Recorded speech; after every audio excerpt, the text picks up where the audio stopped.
O Grêmio precisa ser testado contra time melhores, eles disseram. Resultado, não foi 7-1 por mero detalhe.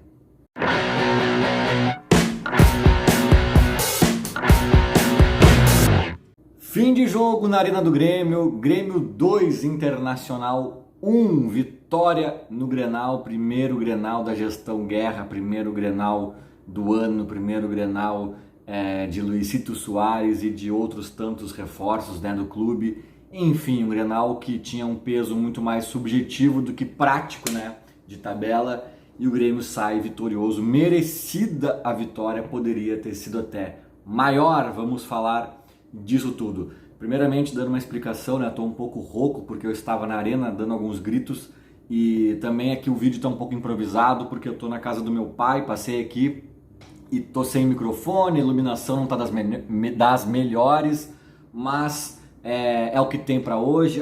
Iniciar também aqui, ó, dizendo que eu fui pra arena com este bonezinho, patrocinador oficial do Grêmio, né? Aposte em quem aposta no Grêmio. Estamos aqui e no primeiro Grenal com o bonezinho já levei sorte para o tricolor. Vamos falar rapidamente do jogo. Inclusive eu quero começar com um assunto mais polêmico, que eu acho que até eu nado um pouco contra a maré. Todo mundo elogiando o Voaden, não sei o que, cara. Eu não gosto do Voaden, não gosto do Voaden. Pra mim, ele é um dos motivos principais pelos quais eu tô com a voz um pouco assim, arrastada. Ele me irrita profundamente. Pra mim, o Voaden é da dinastia Simon, sabe? Ele é a continuidade de Carlos Eugênio Simon. O que é o Carlos Eugênio Simon? É um cara que apita pra ele, meio medroso assim, né? Não quer se comprometer, apita pro empate, geralmente, também. Um cara que molda o jogo nos detalhes, é um cara que é queridinho, ele é queridinho da imprensa, sempre, observem, e até às vezes vai longe na carreira e tal, porque ele raramente ele tá errando, aparecendo no Fantástico ali, errando um lance capital, sabe? Meu Deus, era um lance tão simples, nesses ele não se compromete, ele tenta ir pela bola de segurança. Agora, os erros que me irritam, quando eu digo que ele define jogos, não é porque ele deixou de dar um pênalti, inclusive hoje ele deixou, né? Hoje ele deixou, tinha um pênalti pro Grêmio e ele mais VAR omitiram no Ferreira, mas geralmente nem é esse o problema dele. O problema é assim, ó, é aquela jogadinha que tem que parar, ele deixa seguir e tá errado deixar seguir, aquela que tem que deixar seguir e ele para e tá errado parar, né? E aí pode ser coisa da minha cabeça, mas geralmente na dúvida é sempre contra o Grêmio, né? Quando é Grenal, principalmente ali, então aí já pode ser da minha cabeça, mas independentemente de lado, eu vejo muito esse problema nele. E o Simon era assim também, né, cara? E o Simon também tinha erros capitais aqui ou ali, né, pênalti e tal. O Simon, nunca esqueço aquele Grenal 2006 em que o Bolívar recua pro Klemer. Recua, assim, ó, recua. E o Klemer, não sei o que deu na cabeça do Klemer, que ele pegou a bola na mão no Estádio Olímpico. Eu estava no jogo, primeiro jogo da final do Gauchão, acho, de 2006. Foi um 0-0, depois o Grêmio é campeão no Beira-Rio, 1-1, né, gol qualificado e tal, gol de nuca. Acho que foi naquele primeiro Grenal, o Olímpico foi abaixo, então não dá nem pra dizer assim, ele não se ligou, ele tava distraído. Não, foi no Olímpico aquela recuada e ele omitiu. Então, às vezes o coloradismo do Simon, que a gente sabe que era colorado, né, às vezes eu acho que falava mais alto, mas de modo geral nem era questão de lado aqui que eu tô falando, sabe, é uma questão de o modo como apita, que me irrita profundamente e que molda sim os jogos. E passa despercebido, passa batido, as pessoas não se dão conta de que, não, o Voaden foi muito bem hoje. Bem pra quem, cara? Bem pra quem? O próprio Renato elogiou ele, por isso que eu disse que eu tô sendo... Claro que o Renato também, né, na posição que ele tá, ele precisa ser político, ele precisa não se indispor. Não sei até que ponto o Renato realmente achou que foi uma ótima arbitragem, mas eu acho quase sempre ruim a arbitragem do Voaden, sobretudo em jogo encardido, jogo grande, assim, Grenal e etc. E hoje ainda por cima teve o pênalti no Ferreira. Quer ver um lance? Eu vou dar um lance do Voaden hoje no jogo, que pra mim é mais ou menos isso que eu tô falando. Tava até era o Ferreirinha na jogada, o Ferreirinha se chocou com o Maurício do Inter, sei lá o que aconteceu, que o Maurício ficou louco, sei que começou a querer ir pra cima do Ferreirinha, e o Ferreirinha é super de boa, assim, tipo, estendeu a mão para ele não deu a mão e foi para cima do Ferreira peitar e deve ter falado alguma coisa. E o Ferreira super de boa, baixou a cabeça e saiu do lance, assim, não quis se incomodar. E o Reinaldo, vendo a cena, né, que o Maurício estava hostil para cima do Ferreira, o Reinaldo foi comprar as dores, deu uma empurradinha no Maurício e falou: qual é que é, velho? Qual é que é? Tipo, deixa o guri, não sei o quê. E aí ficou o Maurício no Reinaldo aqui, o que é tu, não sei o quê. Mas, cara, ficaram só na resenha, nem se encostaram, ficaram de papinho, nem estavam assim, eloquentes, assim, gritando, exacerbados, estavam meio que assim, ó, o que é tu, meu? Porra, para aí, te liga tu, não sei o quê. Estavam de papinho, de resenha, né? Coisa boba, que é normal em qualquer jogo, que dirá num Grenal. Daqui a pouco chega o Voaden ali, fica olhando pros dois assim, os dois até já tinham parado. Aí os dois pararam assim, tipo, ele olha pros dois, talvez esperando que a coisa aumentasse para justificar alguma pavonice dele, né? Nada acontece. Os dois meio que estão parando de conversar, nem sei se discutir a palavra, estavam meio que conversando. O Voaden pega e dá amarelo pros dois, cara. Ele dá amarelo pros dois. É inacreditável, velho. Tipo assim, não tava acontecendo nada ali. Se o Voaden não faz nada e deixa passar, seria ok. Se ele para e dá uma advertência verbal pros dois, beleza. Era o limite do que eu acharia assim adequado. Só que o detalhe é que assim, o Maurício é atacante, o Reinaldo é defensor. Aí o Grêmio foi com um defensor, um cara que de marcação, que tem que conter ali os ataques rápidos do Inter. O Grêmio foi com um defensor amarelado, cara. E aí quem olha pro jogo diz assim, o Voaden não está errado. Os dois estavam discutindo e ele deu amarelo pros dois. Tá errado sim, velho. Não era passível de amarelo aquilo. O jogo não pedia aquilo, o contexto não era né, não tinha uma loucura acontecendo ali que ele precisava se impor, e era um debatezinho, cara, que, nossa, é inacreditável, inacreditável. Então, é esse tipo de coisa que eu falo que me incomoda na arbitragem de Leandro Voaden. Falando do jogo, né, é muito louco, porque há duas grandes dúvidas, na verdade tinham três grandes dúvidas da escalação do Grêmio, né. Duas delas acabaram tendo participação em gols. Um cara em quem o Renato apostou, e a outra não, mas que por sorte, digamos assim, né, entre aspas, acabou entrando em campo e fazendo gol. A primeira dúvida, e aí eu acho que o Renato vai ter que rever isso urgentemente, Fábio, né, ou quem jogaria na lateral direita? Se falava até em Tassiano improvisado, mas a grande dúvida era entre Fábio e o João Pedro. O Renato optou por Fábio. O Renato, a princípio, acha que o Fábio é o titular. Cara, o Fábio, eu não sei, ele pode estar fora de forma ainda, fora de ritmo, vamos esperar.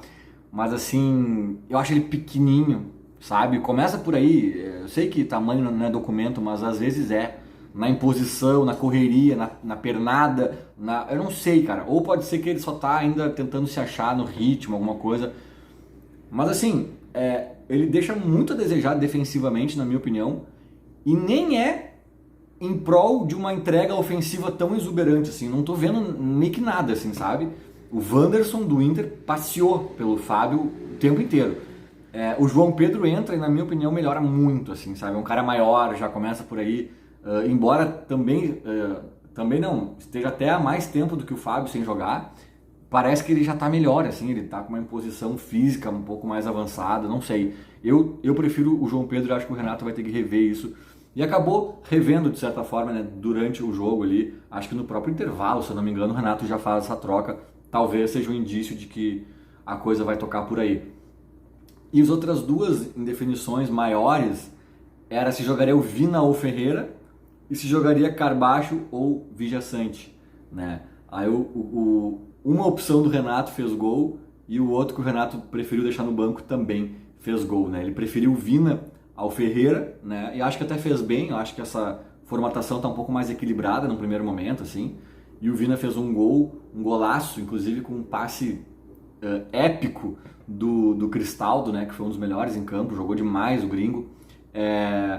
E a outra escolha de Renato foi o Vija jogando, né? E o Carbacho no banco, por uma infelicidade do Vijaçante, que acabou lesionado no comecinho, 15 minutos de jogo. O Carbacho entra e lá no finalzinho do jogo acaba decretando a vitória do Tricolor. Então, se alguém vai dizer, o Renato, escolheu o Vina e o cara fez gol. mas não escolheu o Carbacho e ele também fez gol. Então as duas coisas acabaram dando certo, né? Por linhas tortas até mesmo. Mas tomara que não seja nada de grave com o Vijaçante, é um cara importante aí também pro elenco. Acho que não, né? Ele saiu ali meio de boa e tal, mas enfim, era mais para não... Renato mesmo falando na coletiva que era mais para não forçar. E sobre o jogo em si, o que eu achei, tá? Como eu brinquei aqui no início do vídeo, né? O Grêmio tinha que ser testado contra um time melhor. Foi. E o resultado foi positivo, sabe? Eu tinha muita dúvida sobre esse jogo. Não sabia o que esperar. O Grêmio poderia ser amassado e a gente vê, meu Deus, tudo que a gente construiu esse ano realmente era só porque eram times ruins. Ou o Grêmio podia ser amassado, o Grêmio podia amassar e falar assim, não, meu Deus, realmente o Super Grêmio tá aí. E sinceramente foi mais para a segunda opção do que para a primeira. O Grêmio não amassou também, tá? Assim, o Grêmio correu alguns riscos, o Grêmio teve momentos de instabilidade no jogo, o Inter tem qualidade, é o vice-campeão brasileiro, tem jogadores rápidos que incomodam ali e tal, mas a grande verdade é que o Grêmio foi melhor na maior parte do jogo e mais uma vez, assim como a gente viu contra o Novo Hamburgo e contra o próprio lá em Brasília, o jogo da Copa do Brasil, o Campinense, o Grêmio empilhou chance de gol claríssima, desperdiçada, né? Então, como eu falo há tempos, né, é um misto de boa com má notícia. E o Renato está dizendo coisas parecidas também nas coletivas, né? Poxa, interessante ver que a gente está criando. Isso é muito bom, porque assim, ó, eu falei brincando aqui na abertura do vídeo que poderia ter sido 7-1, mas nem é tão brincando assim, não. Se a gente for contar, e não é assim, chances de gol. Chances de gol teve mais, né? E o próprio Inter também teve algumas. Agora, chance claríssimas, assim, de ser meio inacreditável ter perdido. Olha, o Grêmio teve umas 5 pelo menos, sabe? Teve duas, eu tô lembrando agora de duas do Bitelo inacreditáveis. O Ferreira também perde um gol embaixo da linha. E tiveram outras. Teve uma do PP de cabeça, mas que eu acho que ele já estava impedido, mas que igual foi inacreditável ele ter perdido, assim, sabe? Embaixo da trave, praticamente. Então o Grêmio colecionou chances perdidas, o que acende um sinal amarelo aí, tipo, cara, tem que resolver isso, né? Mas que ao mesmo tempo é um pouco alentador, assim, ver que o Grêmio conseguiu se impor mesmo diante de um time qualificado como o Inter, em casa, é verdade, apoiado pela torcida, mas conseguiu, né? Conseguiu, poderia ter sido um placar mais elástico, eu brinquei com o 7-1, mas vai lá, 3-1, 4-1, não seria nenhum absurdo, e de forma geral foi um bom jogo. Eu acho que, para resumir também, né, quando o Mano Menezes foi mais medroso, o Grêmio saiu ganhando de 1-0 no primeiro tempo, que ele bota 2 volantes, não bota o Maurício e tal. Aí no segundo tempo o Mano resolve vir pro jogo, né? Tá perdendo. E aí quando o Renato resolve ser mais medroso, o Grêmio em poucos segundos toma o gol de empate, né? Que foi, ele bota ali o Thiago Santos. Cara, o Thiago Santos, cara. Até eu vi o Bagé falando na Gaúcha que o Thiago Santos, além de ruim, é azarado, né? Porque ele entrou ali, deu gol e tal, tomou um drible na hora do gol também, se eu não me engano, e tal. Não é que ele seja azarado, aí eu discordo um pouco, eu acho que a presença dele é simbólica em campo. A presença dele dá um recado pro adversário, ó, nós já estamos aqui desesperados lutando para não tomar um gol de vocês. Venham para cima da gente. A gente não quer mais criar tanto, a gente quer botar um cão de guarda aqui na frente para fechar a casinha. Ó, a gente por nós já deu, já era. Agora é com vocês, venham, sabe? A presença dele já apequena o Grêmio, né? Um Grêmio que consegue criar tanta chance, o Grêmio que joga tão bem, tocando a bola, ofensivo e tal, criando chance de gol clara, que eu sempre digo também que a melhor defesa é o ataque, né? O Grêmio não sofre tantas chances de gol, né? O adversário não cria tantas chances de gol, porque não tem muita bola, o Grêmio tá mais com a bola, o Grêmio tá criando, o Grêmio tá no campo de ataque, então tu não consegue tomar gol se tu tá no campo de ataque, né? Então essa é uma defesa muito boa do Grêmio. E aí o Grêmio abre mão disso, né? E não, eu sei que os caras cansaram, né? O Cristaldo, todo mundo ali que saiu já tava com a língua no umbigo, assim, mas, puxa, Thiago Santos, sabe? O próprio Tassiano, a gente sabe que é um jogador versátil, útil em algum nível, mas ali o Grêmio cai tecnicamente, cai até animicamente. né, chama o adversário para cima e na qualidade ali do Alan Patrick, né, o Colorado, que eu não vi os lances do jogo ainda, eu estou muito com a memória visual na cabeça aqui, eu vou chegar agora e ver, mas é claro que é um pouco de azar, né, é um pouco de coincidência, mas eu também vejo que tem um lado compreensível disso. Botou Thiago Santos e Tassiano, não sei o que lá, daqui a pouco o Inter veio na primeira, pum, caçapa, sabe? Então, putz, isso aí foi meio balde de água fria, né? E também é um pouco culpa do Renato, eu acho, eu não mexeria como ele mexeu, mas também um reflexo da falta de elenco do Grêmio, que a gente pode penar ainda no Brasileirão, principalmente. O ano é longo, né? Eu acho que o Grêmio vai precisar encontrar reforços para várias posições ali, pelo menos para elenco, porque é aquilo, o Grêmio bota 11 ali, faz um embate competitivo, né, pau a pau, e daqui a pouco começa a mexer 5, ainda por cima com essa nova história de mexer 5, daqui a pouco o Grêmio já começa a apresentar um time muito mais fraco dentro de campo ali, né? Então isso é uma coisa também a ser considerada, mas vencemos, né? Vencemos aqui, o estado continua tendo dono por enquanto, a peleia continua, mas e o mais interessante, né? Vencemos, colocamos ordem na casa e Luisito Soares continua com fome, continua faminto para as semifinais e talvez para eventuais novos grenais na grande final. Deixaram o homem com fome. Feito, era mais ou menos isso. Falou, abraço.